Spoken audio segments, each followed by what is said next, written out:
ವೀಕ್ಷಕರೇ ನಮಸ್ಕಾರ. ಕಳೆದ 3.5 ವರ್ಷಗಳಿಂದ ನಿರಂತರವಾಗಿ ದೇವನಹಳ್ಳಿನಲ್ಲಿ ಹೋರಾಟ ಮಾಡ್ತಿರ್ತಕ್ಕಂತ ರೈತರು ಯಾವುದೇ ಕಾರಣಕ್ಕೂ ತಮ್ಮ ಭೂಮಿಯನ್ನ ಸರ್ಕಾರಕ್ಕೆ ಕೆಡಿಬಿಗೆ ವಶಕ್ಕೆ ಕೊಡೋದಿಲ್ಲ ಅಂತೇಳಿ ತೀರ್ಮಾನ ಮಾಡಿ ನಿರಂತರವಾದ ಪ್ರತಿಭಟನೆ ಮಾಡ್ತಾ ಇದ್ದಾರೆ. ಕಳೆದ ಜೂನ್ 24ನೇ ತಾರೀಕು ದೇವನಹಳ್ಳಿ ಚಲೋಗೆ ಕರೆ ಕೊಟ್ಟಂತ ರೈತರು ಶಾಂತಿಯುತವಾಗಿ ಪ್ರತಿಭಟನೆ ಮಾಡ್ತಾ ಇದ್ರು. ಆ ಸಂದರ್ಭದಲ್ಲಿ ದಿನದ ಕೊನೆಯಲ್ಲಿ ಪೊಲೀಸರು ನಿರ್ದಾಕ್ಷಿಣ್ಯವಾಗಿ ಅವರನ್ನ ವಶಕ್ಕೆ ಪಡೆದ್ರು. ಅದರ ಮೂಲಕ ಇಡೀ ಹೋರಾಟವನ್ನ ಹತ್ತಿಕ್ಕುವಂತ ಪ್ರಯತ್ನ ಮಾಡಿದರು. ಅದಾದ ನಂತರ ಸರ್ಕಾರದ ಜೊತೆಗೆ ಮಾತುಕತೆಯಾಗಿ ಸರ್ಕಾರ ಸಭೆಯನ್ನ ಮಾಡ್ತೀವಿ ಅಂತೇಳಿ ಆಶ್ವಾಸನೆಯನ್ನ ಕೂಡ ಕೊಟ್ಟಿತ್ತು. ಅದರಂತೆ ಜುಲೈ 4ರಂದು ಬೆಂಗಳೂರಿನ ಫ್ರೀಡಂ ಪಾರ್ಕ್ ನಲ್ಲಿ ಬಹಳ ದೊಡ್ಡ ಸಂಖ್ಯೆಯಲ್ಲಿ ಸೇರಿದಂತ ರೈತರು, ಹೋರಾಟಗಾರರು, ಚಿಂತಕರು, ಸಾಹಿತಿಗಳು, ಕಲಾವಿದರು ಎಲ್ಲರೂ ಕೂಡ ಸರ್ಕಾರದ ಮೇಲೆ ಒತ್ತಡವನ್ನ ತರೋದಕ್ಕೆ ಪ್ರಯತ್ನ ಪಟ್ಟರು. ಅಂದೇ ಮುಖ್ಯಮಂತ್ರಿ ಸಿದ್ದರಾಮಯ್ಯ ಅವರ ನೇತೃತ್ವದಲ್ಲಿ ಸಭೆಯನ್ನು ಕೂಡ ಆಯೋಜಿಸಲಾಗಿತ್ತು. ಸಭೆಗೆ ರೈತರು, ಹೋರಾಟಗಾರರೆಲ್ಲರೂ ಕೂಡ ಹೋಗಿದ್ರು.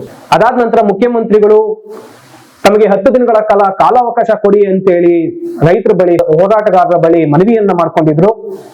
ಅದರಂತೆ ರೈತರು ಎಲ್ಲರೂ ಕೂಡ ಒಪ್ಕೊಂಡು 10 ದಿನ ಕಾಲಾವಕಾಶ ತೆಗೆದುಕೊಳ್ಳಿ, ಆದ್ರೆ ಯಾವುದೇ ಕಾರಣಕ್ಕೂ ರೈತ ವಿರೋಧಿ ನಿಲುವನ್ನ ನೀವು ತೆಗೆದುಕೊಳ್ಳಬಾರದು. ನೀವು ಹೋರಾಟದ ಹಿನ್ನೆಲೆಯಿಂದ ಬಂದವರು, ಸಮಾಜವಾದಿಗಳು, ನಿಮ್ಮ ಮೇಲೆ ಜವಾಬ್ದಾರಿ ಹೆಚ್ಚಿದೆ ಅಂತ ಹೇಳಿ ಬಂದಿದ್ರು.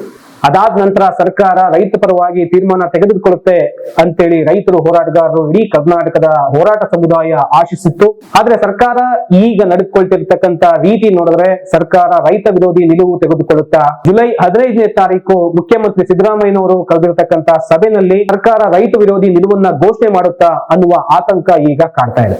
ಈ ಆತಂಕಕ್ಕೂ ಕೂಡ ಕಾರಣಗಳಿವೆ. ರೈತರು ತಮ್ಮ ಭೂಮಿಯನ್ನ ಕೊಡೋದಿಲ್ಲ ಅಂತೇಳಿ ನಿರಂತರವಾಗಿ ಹೇಳ್ತಿದ್ರು ಕೂಡ ಸರ್ಕಾರ ರೈತರ ಪರವಾಗಿ ತೀರ್ಮಾನ ತೆಗೆದುಕೊಳ್ಳುತ್ತೆ ಅಂತ ಹೇಳ್ತಾ ಇದ್ರು ಕೂಡ ಹಿಂಬಾಗಿಲ ಮೂಲಕ ಸರ್ಕಾರ ರೈತರ ಭೂಮಿಯನ್ನ ವಶಪಡಿಸಿಕೊಳ್ಳೋದಕ್ಕೆ ನಿರಂತರವಾದಂತಹ ಪ್ರಯತ್ನಗಳು ಮಾಡ್ತಾ ಇದ್ದಾರೆ. ನೀವೆಲ್ಲರೂ ಕೂಡ ಗೊತ್ತಿರಬಹುದು, ಕಳೆದ 2 ದಿನಗಳ ಹಿಂದೆ ಕರ್ನಾಟಕದ ಮುಖ್ಯಮಂತ್ರಿ ಸಿದ್ದರಾಮಯ್ಯನವರು ಹಾಗೂ ಕೈಗಾರಿಕಾ ಸಚಿವರಾದಂತಹ MB ಪಾಟೀಲ್ರು ಕೇಂದ್ರದ ರಕ್ಷಣಾ ಸಚಿವ ರಾಜನಾಥ್ ಸಿಂಗ್ ಅವರನ್ನ ಭೇಟಿ ಮಾಡಿ ಕರ್ನಾಟಕದಲ್ಲಿ ಡಿಫೆನ್ಸ್ ಕಾರಿಡಾರ್ ಅನ್ನ ಮಾಡಬೇಕು, ಅದಕ್ಕೆ ನೀವು ಅನುಮತಿಯನ್ನ ಕೊಡಿ ಅಂತ ಹೇಳಿ ಕೇಳಿದ್ದಾರೆ. ಅದು ಕೂಡ ದೇವನಹಳ್ಳಿ, ಚಿಕ್ಕಬಳ್ಳಾಪುರ ಮತ್ತೆ ಕೋಲಾರದ ಮಧ್ಯಭಾಗದಲ್ಲಿ ಬರ್ತಕ್ಕಂತ ಇದೇ ಚನ್ನರಾಯಪಟ್ಟಣದ 1777 ಎಕರೆ ಭೂಮಿನಲ್ಲಿ ಡಿಫೆನ್ಸ್ ಪಾರ್ಕ್ ಮಾಡೋದಕ್ಕೆ ಅವಕಾಶ ಕೊಡಿ ಅಂತೇಳಿ ರಾಜನಾಥ್ ಸಿಂಗ್ ಅವರನ್ನ ಕೇಳಿದ್ದಾರೆ. ಇದಲ್ಲದೆ ಕೂಡ ಸರ್ಕಾರ ಸಾಕಷ್ಟು ಪ್ರಯತ್ನಗಳನ್ನ ಪಡ್ತಾ ಇದೆ.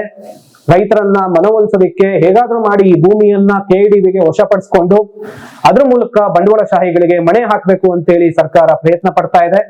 ಅದರ ಭಾಗವಾಗಿನೇ ಇಡೀ ಚನ್ನರಾಯಪಟ್ಟಣದ ಹೋಬಳಿಯಲ್ಲಿ ಏನು ಭೂಮಿ ಹೋರಾಟ ನಡೀತಾ ಇದೆ, ಆ ಭೂಮಿ ಹೋರಾಟ ನಡೀತಾ ಇರ್ತಕ್ಕಂತ ಸ್ಥಳದಲ್ಲಿ ಇರ್ತಕ್ಕಂತ ಕೆಲವರಷ್ಟು ತಮ್ಮ ಬೆಂಬಲಿಗರ ಮೂಲಕ ಪತ್ರಿಕಾಗೋಷ್ಠಿಯನ್ನ ಮಾಡೋದ್ರ ಮೂಲಕ ಭೂಮಿಯನ್ನ ಸರ್ಕಾರಕ್ಕೆ ಕೊಡಲು ತಾವು ಸಿದ್ಧ ಅನ್ನುವ ಹೇಳಿಕೆಯನ್ನ ರೈತರ ಮೂಲಕ ಕೊಡಿಸಿದ್ರು. ಇದೆಲ್ಲಾನು ಕೂಡ ನೋಡ್ತಾ ಇದ್ರೆ ಸರ್ಕಾರ ಒಂದು ರೀತಿಯಲ್ಲಿ ಭೂಮಿಯನ್ನ ಯಾವುದೇ ಕಾರಣಕ್ಕೂ ಕೈ ಬಿಡೋದಿಲ್ಲ, ವಶಪಡಿಸ್ಕೊಳ್ತೀವಿ, ನಾವು ರೈತರ ಪರವಾಗಲ್ಲ, ಕಾರ್ಪೊರೇಟ್ ಗಳ ಪರವಾಗಿ, ಬಂಡವಾಳಶಾಹಿಗಳ ಪರವಾಗಿ ಇದೀವಿ ಅಂತೇಳಿ ಸಾರೋದಕ್ಕೆ ಹೊರಟಿದೆ.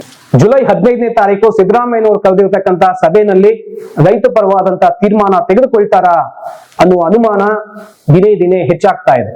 ರೈತರು, ಹೋರಾಟಗಾರರು, ಕಲಾವಿದರು, ಚಿಂತಕರು, ಸಾಹಿತಿಗಳನ್ನ ಸಭೆಗೆ ಕರೆದಂತಹ ಮುಖ್ಯಮಂತ್ರಿ ಸಿದ್ದರಾಮಯ್ಯನವರು ಅವತ್ತು ಹೇಳಿದ್ದು ಕಾನೂನಿನಲ್ಲಿ ತೊಡಕಿದೆ, ಈ ಕಾನೂನು ತೊಡಕನ್ನ ಬಗೆಹರಿಸಿಕೊಳ್ಳೋದಕ್ಕೋಸ್ಕರ ನಮಗೆ 10 ದಿನಗಳ ಕಾಲಾವಕಾಶ ಬೇಕು, ದಯಮಾಡಿ 10 ದಿನಗಳ ಕಾಲ ನಮಗೆ ಸಮಯ ಕೊಡಿ ಅಂತೇಳಿ ಮನವಿ ಮಾಡ್ಕೊಂಡಿದ್ರು.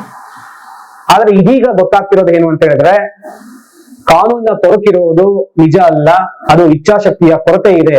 ನಿವೃತ್ತ ನ್ಯಾಯಾಧೀಶರಾದಂತ ಜಸ್ಟಿಸ್ ಗೋಪಾಲ ಗೌಡ್ರು ಅವರುಗಳು ಕೂಡ ಈ ಕಾನೂನಲ್ಲಿ ಯಾವುದೇ ರೀತಿಯ ತೊಡಕಿಲ್ಲ, ಡಿನೋಟಿಫಿಕೇಶನ್ ಮಾಡೋದು ಕೂಡ ಸಮಸ್ಯೆ ಅಲ್ಲ ಅಂತ ಹೇಳಿ ಸರ್ಕಾರಕ್ಕೆ ಅಭಯವನ್ನ ಕೊಟ್ಟಿದ್ದಾರೆ. ತಾವು ಕೂಡ ಬೇಕಾದಲ್ಲಿ ಸರ್ಕಾರಕ್ಕೆ ಸಲಹೆಯನ್ನ ಕೊಡೋದಕ್ಕೆ, ಮಾರ್ಗದರ್ಶನವನ್ನ ಮಾಡೋದಕ್ಕೆ ಮುಂದಿದ್ದೇನೆ ಅಂತೇಳಿ ಕೂಡ ಹೇಳಿದ್ದಾರೆ. ಅದಾದ್ರೂ ಕೂಡ ಸರ್ಕಾರ ಈ ಎಲ್ಲ ಪ್ರಯತ್ನಗಳನ್ನ ಮಾಡ್ತಿರೋದು ನಿಜಕ್ಕೂ ಕೂಡ ವಿಷಾದಕರ. ಒಂದು ವೇಳೆ ಏನಾದ್ರೂ ಸರ್ಕಾರ ರೈತ ವಿರೋಧಿ ಆದಂತಹ ನಿಲುವನ್ನ ತೆಗೆದುಕೊಳ್ಳಿದ್ರೆ ಕರ್ನಾಟಕದಲ್ಲಿ ಮತ್ತೊಂದು ದೆಹಲಿ ಮಾದರಿಯ ರೈತ ಹೋರಾಟವನ್ನಂತೂ ಕರ್ನಾಟಕ ಸಾಕ್ಷಿ ಆಗ್ಬೇಕಾಗತ್ತೆ. ಕರ್ನಾಟಕ ರಾಜಕೀಯ ಇತಿಹಾಸದಲ್ಲಿ ಸಿದ್ದರಾಮಯ್ಯನವರಿಗೆ ಹಾಗೂ ಕಾಂಗ್ರೆಸ್ ಪಕ್ಷಕ್ಕೆ ಇದೊಂದು ಕಪ್ಪು ಚುಕ್ಕೆಯಾಗಿ ಪರಿಣಮಿಸಿದೆ. ಯಾವುದೇ ಕಾರಣಕ್ಕೂ ಸರ್ಕಾರ ಈ ರೀತಿಯಾದಂತಹ ತಪ್ಪು ನಿರ್ಧಾರವನ್ನ ಕೈಗೊಳ್ಳಬಾರದು. ಇದ್ರ ಮೂಲಕ ರೈತ ಸಂಕುಲಕ್ಕೆ ಅನ್ಯಾಯವನ್ನ ಮಾಡಬಾರದು, ರೈತ ಪರವಾಗಿ ನಿಲುವನ್ನ ತೆಗೆದುಕೊಳ್ಬೇಕು ಅಂತೇಳಿ ಈಗಲೂ ಕೂಡ ಹೋರಾಟಗಾರರು ಆಶಿಸ್ತಾ ಇದ್ದಾರೆ. ಒಂದು ವೇಳೆ ಏನಾದ್ರೂ ರೈತ ವಿರೋಧಿಯಾಗಿ ತೀರ್ಮಾನ ತೆಗೆದುಕೊಂಡಿದ್ದೇ ಆದ್ರೆ ಕರ್ನಾಟಕದಲ್ಲಿ ಒಂದು ದೊಡ್ಡ ಹೋರಾಟ ಶುರುವಾಗ್ಲಿಕ್ಕಿದೆ. ಆ ಎಲ್ಲ ಹೋರಾಟಗಳ ಪರವಾಗಿ, ರೈತರ ಪರವಾಗಿ, ಬಡವರ ಪರವಾಗಿ, ನೊಂದವರ ಪರವಾಗಿ ನಾನು ಗೌರಿ.com ಜೊತೆ ನಿಲ್ಲುತ್ತೆ. ನಮಸ್ಕಾರ.